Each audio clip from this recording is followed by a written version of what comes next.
Hey, everybody, welcome to another episode of Interview With, where e-commerce, movers, and makers share the real stories behind their brands, their tech, as well as their ideas. Tune in, learn a thing or two, and enjoy the shop talk. Today, with me, I have the illustrious pleasure of having Megan Blissick, the one, the only, one of the queen of the partnerships industry in our e-commerce industry, and who I'm convinced, because word on the street is that she has multiple clones. I've seen this woman, I heard about this woman being in multiple places at multiple times. Megan, how do you do it? Photoshop is one hell of a tool, Nihar. So wait, you've basically I mean, I've heard about this, but AI avatars and holograms in real life, is this a thing? Not yet. Currently, I'm only playing in AI customer segmentation, but I do also actually have a sister. She is not in e-commerce, but I think I could convince her to start showing up at events and pretending she's me. You know what? I think you're already doing that. You're just not telling us, but that's your secret, and whatever your secret power is your secret power, and you have many. Megan, so we started this journey together, you and I, in terms of building a fantastic partnership and relationship when you were over at Signified initially. And, I got to say, I've worked with countless partner managers and partner individuals and executives in the partnerships industry in the e-commerce world for over a decade now. And I'm not saying this just to make you feel better about yourself, but you are one of the best to ever have done it. What is the secret sauce? How did you get into e-commerce, the e-commerce industry and partnerships? Tell us your background and why you're so passionate about it and how you do so well. I know that was a loaded question, so you can unpack that in any way you'd like, but all of the answers are going to be relevant because you are definitely a key figure in this industry and everybody wants to hear what you got to say. Well, first of all, thank you for the kind words. I don't think many people actually know my full backstory, that I kind of came into partnerships entirely by accident. I was actually at an event when I met the former CMO of Signified. We had run into each other on the event circuit a couple of times, and afterwards we were chatting. He told me he was hiring someone for partnerships for New York. And asked me to apply. So before that, I've been at a marketing agency. And prior to that, I actually was on the brand side for quite a while. I did my master's in fashion. Again, get tons of use out of it these days. Uh, but yeah, I was actually brought into the e-commerce and the tech space very much by chance. And since then, it's just been an amazing adventure. Awesome, awesome. And what do you find is the most rewarding aspect of being in this industry? Number one. Number two, why partnerships? Yeah, really, really good question. And, having been on the brand side, the agency side, and the technology side, I can very easily say that the speed at which change and adoption occurs in technology it's incredible. It is really exciting to see a concept become a company, become a public organization, to see different pieces of technology go from a concept to an everyday use. When really easy, I know we're going to talk about AI a lot, but AI wasn't. Unfortunately or fortunately, I mean, you can't get away from it. It's a train that's you got to get on, or you'll get run over. Absolutely. And 5 years ago, like when you and I first started working together, all of my notes were in Evernote for all of my partners. And now I have like 3 AI assistants that are summarizing and writing emails And attending events. and maybe we'll get there eventually. But yeah, I think being in the e-commerce and in tech in e-commerce specifically, things move fast and you really get to see change at such an interesting accelerative pace that I don't think many other industries really get to appreciate. I totally agree. I totally agree. Yeah. What I've seen in the 10 years that I've been doing this, 10 plus years, I mean, Jesus, it's hard to think about that sometimes, but it's the reality. I remember So back in young, don't worry. what's that? We're also young. It's so Yeah, no, totally. 100%. What is it? They say 40 is the new 30, 30 is the new 20, 15. Wow, so crazy. and then 20-year-old are basically babies.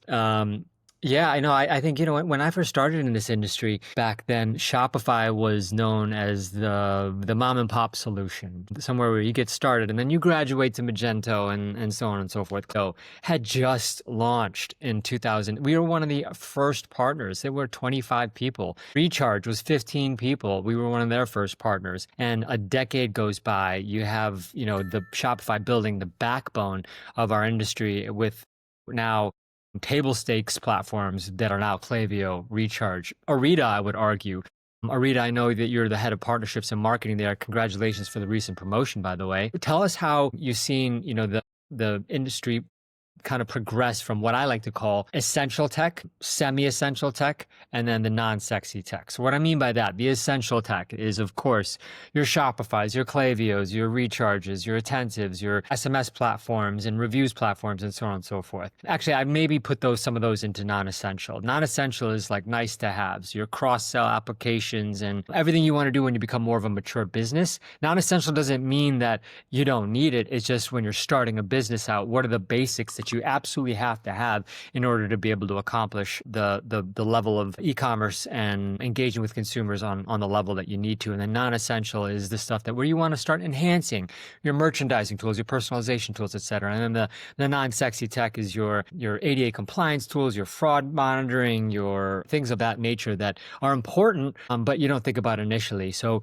I'd love to understand where Orita sits in that space, what your role is at Orita, and what you're doing now in terms of moving not just from partnerships but into marketing as well. Yeah. And that summary, I think, is really essential for a lot of people to understand. Like, there are pieces of technology that are core functionality. You cannot run an e-commerce shop without them. Then there are ones that enhance that brand experience. And I would say that is core longevity, right? Like, you cannot continue to build and grow as a brand without some type of loyalty, or depending on your replenishment Correct. subscription, being able to communicate with your customers effectively. And then there's that tech optimization where you go I like from, that. Tech yeah. optimization. Okay. So you have those technology products that you're like, okay, I have everything I need in place. I have the things that make my business scalable and expandable. And now I need to get to that extra 5%. And that's what really differentiates brands today. Like, there is no silver bullet. We're all on the internet. We all have seen it all. We've all seen everything. If there's one tip or trick that puts you ahead of everyone else is going to get there. And the best brand operators understand that it is not just finding a quick hack, is continuously optimizing everything that you are doing and getting it 5% better. Because if your email is 5% better and your site abandonment is 5% better, if your cart experience and your checkout is 5% better, if your ratings and reviews, that adds up. And that's what really differentiates those brands. That's what makes people loyalists to a brand. So Orita sits squarely into that optimization part. It is very essential to have, in the sense that if you want to continue growing a business, you need to understand how to actually talk to your customers. And this is one of those interesting pieces that, as the landscape is shifting, we didn't need to exist 5 years ago, and we didn't. But now, because things have changed so much for brands, because it is harder to land in the inbox, because it is harder to actually show up, and you're in a more crowded space where there are 10s or 20s of other brands that look exactly like yours, these optimization tools are actually becoming essential again to continuing to grow and build a brand. So it's been very interesting to be in a space where a new problem has actually arisen and a new tool has come to meet that problem, and using, again, like an even newer concept of AI modeling, and not just large language modeling. That is one model of ML. There are many different ones, but using one that actually leverages all of your own customers' information to provide the experience that your customers want in relation to your brand. And so that's where AI customer segmentation comes into play. Well said. Well said. I mean, you're dropping knowledge for everybody here. Listen up. Each one teach one. Thank you, Megan. So would you say that the Orita platform sits squarely in the retention marketing sphere? Because I know that there's a lot more under the hood that you guys are cooking. You guys initially came to be able to launch, if I'm remembering correctly, and from what the pitch is that being able to clean up your Klaviyo email list so that you're not oversending to people that aren't necessarily going to be answering, and kind of cleaning up that email list so you're saving costs on Klaviyo and maximizing the ROI and the click-through rates on all of your emails, which helps your send reputation and so on. But before I continue, why don't you let me know if I'm on track, and what's on the product roadmap? Yeah, I would say cut out the cost savings part for post editing purposes. Oh, sorry. I'm going to pause for a second. Danny, I'm going to redo that question. So negate that one. Got it. Because that's probably an issue with Klaviyo, right? Well, we just don't want to talk about like cost saving, but I would say like the list optimizing, like only talking to people like when they're actually engaged, and then like I'll dive in deeper. I'll But rework. Yeah, like, got it. I'll get to you on that. No problem.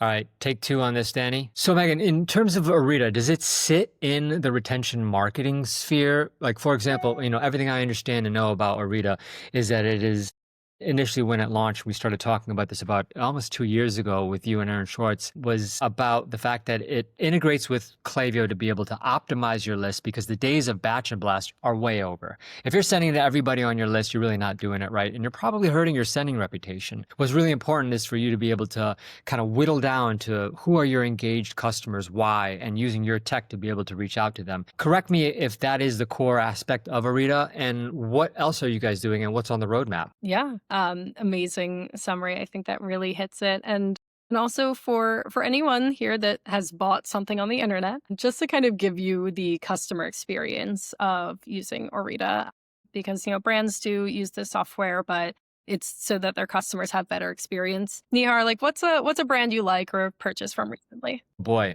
Buck Mason. Amazing. How often do you buy from them? I try to go every quarter, every half a year. My wife would like me to go there more often, but I absolutely hate shopping. I try to do as much as I can online. So I guess I kind of am that typical customer. Okay, but do you want to get 5 emails a week, every week of every month of every year from Buck Mason? 5 a day or 5 an hour would be better. No, absolutely not. You're 100% right. Like you want to, I want to be spoken to as Nihar Kulkarni, not as one of a million and involved in some master email list. Like there's brands that I know that send their entire email list an email every day on the dot at 9:01 a.m. And we've told them for so long, what are you doing? And the head of the brand is just like, well, we just don't want to miss out on any opportunity.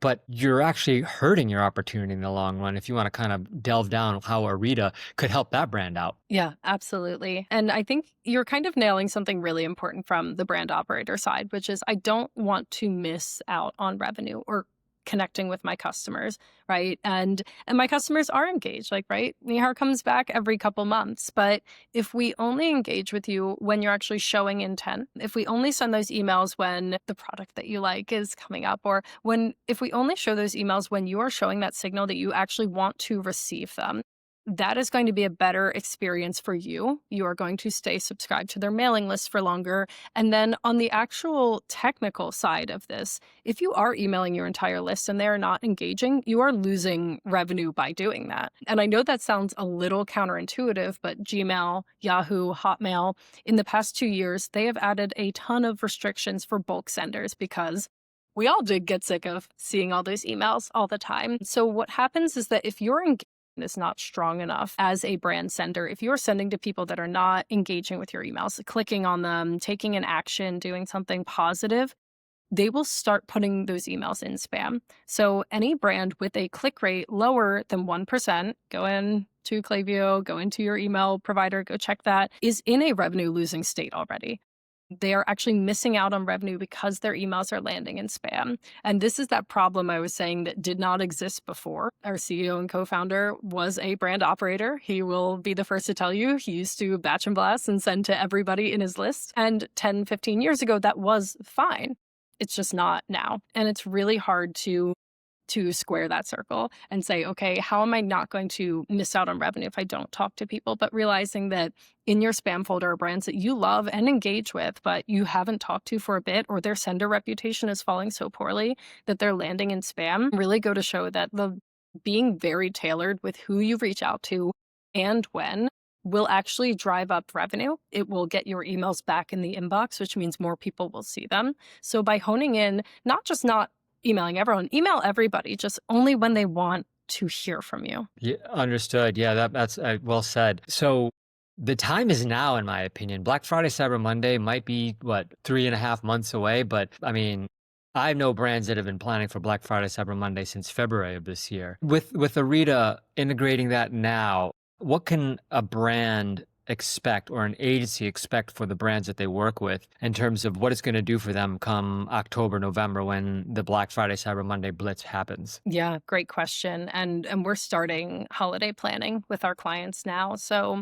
again, if you're click rate is low, it's a very good directional indicator. Also, if revenue year over year is declining and you haven't really changed much in terms of your product sales assortments, these are good indicators that your retention marketing and lifecycle marketing program is probably in a revenue losing state. So evaluating that now and making sure that everything that you have is set up well, getting those metrics up before that holiday season means that when it does come to that point where, for a lot of brands, during Black Friday, Cyber Monday is the one time of year you can reach everybody.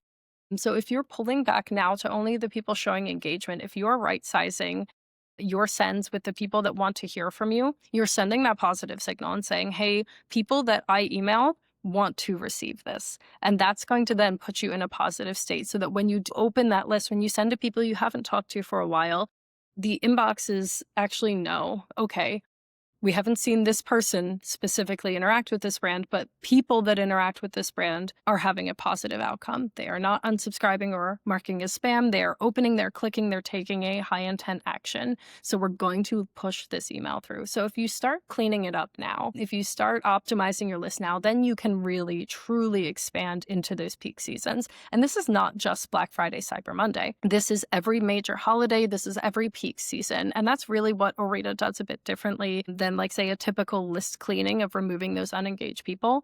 Again, people are not unengaged, they're unengaged right now. So bringing them back in, opening that list back up and talking to more people when they're actually showing that signal and intent, that's really the core of operating with where your customers are, meeting them where they're at in their own buying and engagement cycles, patterns, and behaviors. Totally, totally. I mean, something I like to live by is that if you fail to prepare, then you're preparing to fail, and ultimately if you're waiting to get optimized when everybody has their wallets out, it's too late. Everyone else has beat you to the game. I think that well said. I think that those of you that are listening, brands and agencies with brands, you need to get with Megan ASAP and talk to her about how Orita can really impact you, not just for Black Friday, Cyber Monday.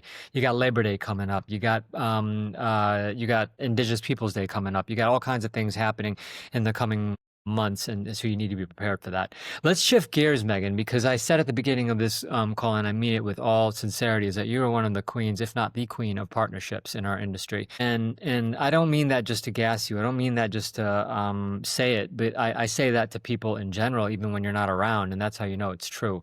And tell me, like, why do you enjoy partnerships so much? And how do you do it? And what's your strategy? Because you are one of the best. Well, again, thank you. All the kind words. It's just going to go straight to my head, don't worry. But I think I've actually always worked in the service industry, and I consider partnership. Define that. When you say service industry, do you mean like hospitality a little bit, or? Yeah, actually, well, my first job was when I was 11. I think that was partially illegal, so I won't go. But I started working when I was 15 at a dinner theater as a busser. I worked through university in restaurants. Honestly, my first corporate job in New York that I was at for 2 years, I was still working at restaurants on the weekends. Every role I've been in has been a opportunity to understand what's happening on the other side of the table. Building up that empathy, especially from coming from brand side over into agency and tech, it means there's a lot of understanding of what is going on with the person on the other side of the phone, and really bringing that, like, service oriented mindset and that empathy driven mindset to interactions means that you can actually find really high leverage mutual value adds for clients, for agencies, for partners. And it takes a lot of listening and it takes a lot of understanding. I totally agree. I was a bartender for almost 3 years, and a busser before that, while I was starting my career in the music business just to make ends meet. And I learned so much. I mean, not only is everybody across the counter wasted and asking you for drinks, but I mean, I'm joking. But at the end of the day, learning the essences of cross sell and upsell. Like, you want a vodka tonic? What about a Kettle One? What about a Grey Goose? You know what I mean? It tastes better. It's better for you. You're not going to get hungover the next day, so on and so forth. I think you're spot on. Partnerships and sales are really intermingled with each other, almost cousins of each other. And our biggest channel at Roswell for inbound leads comes from the partnerships that we've fostered and created over the course of a decade. which not far behind is content marketing and inbounds through the organic efforts that we're putting out there. And then distant third is our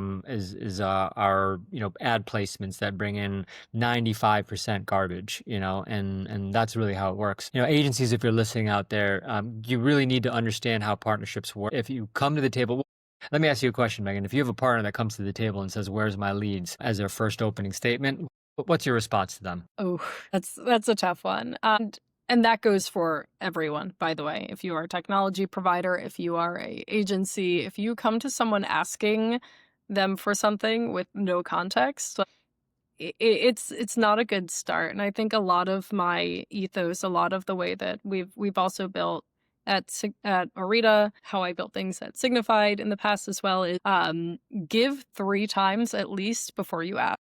I love that. Give opportunities, right? Like, if I don't have a lead to give you, I can give you a marketing placement. I can put you guys on our LinkedIn. I can host you on our podcast or webinar. We can co-host an event together and I can bring prospects in front of you. What are the things you can give that are value adding, right? Like, what are resources that someone else's team could use? Like, what are the things that you can provide, either, knowledge or opportunity, or promotion, marketing, that you can actually give to someone before you are then asking for something. And then when you do ask, make it as easy and mutually beneficial as possible. And I don't think that's something that, like, you cannot overdo it. And I give this advice freely to everyone. I have 3 email introduction templates for all of my partners. Oh, The 3 different cases that they typically will introduce a customer to Orita. I write them for them because I've been asked on that other side to introduce a product to a company and not had enough context or understanding. And then that simple, oh, you could just introduce us. It's not actually a simple ask. So really, again, making it as easy as possible. Oh, your client is dealing with these 3 things. They're in this industry and this is the relationship you have with them. I can write something that you can probably copy paste and give to them, right? So I if I'm going agree. to ask for something, I'm going to make it as easy as possible for that ask to be executed. I agree. I agree. My philosophy has always been partnerships are like relationships. You gotta that you care about. You gotta give without expectation, but then evaluate the relationship on the fairness of it. I mean, if you're in a relationship with your significant other, you're giving without expectation, but then you feel like you're being taken granted for. That's when you have a conversation. But coming to the table and with expectations before you've given anything is not the way you're gonna do it. I mean, our philosophy on partnerships, which I think has been successful, partners are an extension of the Roswell team. We go to our partners and we ask them, hey, let's focus on these 3 to 5 brands, right? You put together the UVP, send it to us. We'll send it to the brand. If we pique their interest, we're going to loop you in. You take care of the sales cycle. We'll be there to support, but we expect the same sort of white glove service that we provide our merchants that for you to provide that to them. Not just during the sales cycle. That's so critical, what people don't understand about partnerships. It's about the post-sales cycle, the onboarding, the support that comes afterwards. Because if your partnerships are really strong, you're going to be able to leverage that to make sure that the life cycle of the brand integrated with the platform is a successful one. And that's really important from my opinion, but I'd love to hear your viewpoint on that. I think you're also touching on a very broader piece of this, is that introduction, that recommendation does not stop at the sale. It actually starts at the sale because now it is testing.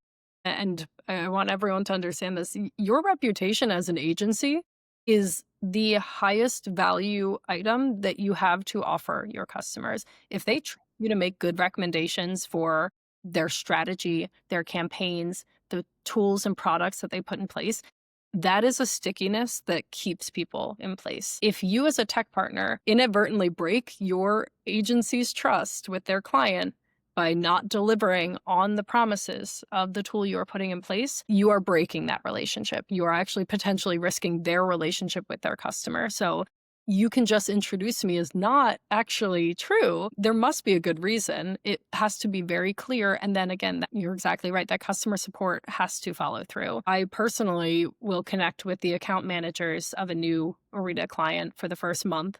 I'll schedule check-ins. I'll walk them through some of our best practices. They have the CS team, but sometimes there are questions that you want to ask not in front of your customer, and that's very understandable as you're learning these new tools and different ways that you can use them. So I make sure to make that space so that they feel that they're properly resourced and that they can have that best customer experience, and then find ways to highlight how the agency did something above and beyond and built that out for their customer, built a better use case, build those case studies, talk about how great everyone is doing. But that actually is like a big part of why I've chosen to work at Orita, because again, like if I don't have a product I can stand behind, I can't recommend it to my partners, because that's my whole job. Like, 100%. my whole reputation is on there as well, and that's really all I have to bring to the table. Is that if I'm telling you to trust this tool, then it does not go through. That there goes our trust as well. So I think really 1,000%. setting it all up is so important, and building in that trust is incredibly important. Well, anything you're behind, Megan, Roswell's behind. I could talk to you for hours upon hours. We have at conferences, events, and even just personal time, just hanging out here in New York City. Thank you for being on. We're going to have you on again. You're fantastic and appreciate all you do, not just with Roswell, but also for the e-commerce industry. You know, it's we're barely scratching the surface of what we're about to accomplish. AI is like where the internet was in 97. There's so much that's going to be coming forth. Before we go, I just want to know if you have any shout outs, how can people contact you, and a little bit of a closing. Sorry, take two. Megan, you know, we could talk here for hours. Appreciate you. We've done that. We've talked for hours in person at events, whether it's professional, personal. Love having you on the show. We'll have you on again. Before we go, though, any shout outs you want to give, anything, any information you want to talk about, be it Orita, anything you would like, and we'll have you on soon again. Great to see you as always. In terms of the partnerships community, if you are a partnerships member, manager, brand owner, if you're in the tech or agency community, come check out Smarterships. That's where we all spend all of our time together. And, there's a lot of amazing partnerships folks in there. I know Nihar says the nicest things, but there are amazing and incredibly talented True. people that are everywhere. And then also, if you are an agency that operates in lifecycle marketing, or if you're a brand that also does, come by Orita.ai. We offer free email engagement audits so you can see where your click rate is, where your actual customer engagement falls throughout your entire mailing list, and actually get things optimized and driving more revenue for the holiday season. And I don't know, shout out to Nubbins for sleeping quietly and not interrupting me this whole time. Your little doggy? Your doggy? Cat, but she does Yeah, okay. Love scream it, at love me it. for being Megan Orita, Head of Partnerships and Marketing over at Orita.ai. Thank you so much. Appreciate it. We'll have you on again soon here at Interview with Roswell's NYC's most famous podcast, or on the way to becoming famous. We'll figure it out soon. Thank you, Megan. We'll see you soon. Thank you.